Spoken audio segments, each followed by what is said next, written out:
L'eau.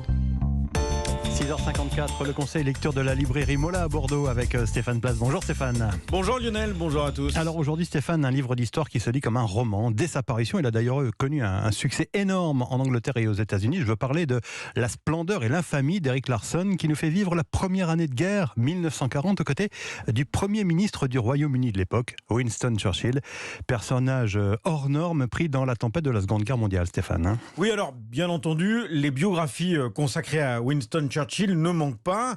Plusieurs d'entre elles sont excellentes. Je pense notamment à celle de l'universitaire français François Kersaudy ou encore celle d'Andrew Roberts, l'historien britannique.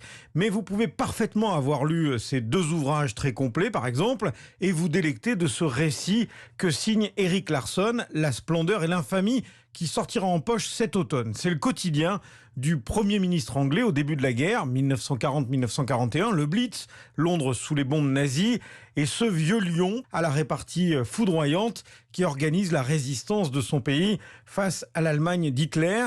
Il doit préserver le moral des Britanniques, mais aussi convaincre l'Amérique de Roosevelt de soutenir l'effort de guerre et de s'engager directement dans le conflit. C'est un ouvrage historique qui se lit tout seul.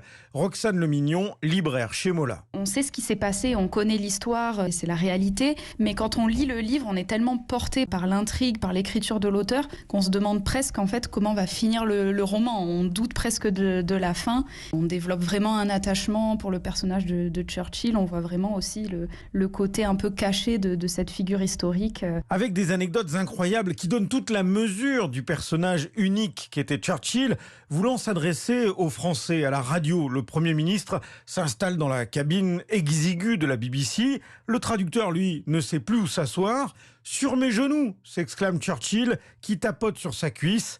Ne jamais oublier que dans La splendeur et l'infamie, tout est vrai, insiste l'éditeur français du livre, Arnaud Hofmarcher. Larson a eu accès à pas mal de sources inédites, des choses qui ont été déclassifiées récemment ou alors des choses qui appartenaient à la famille de Churchill, des journaux intimes, des choses comme ça.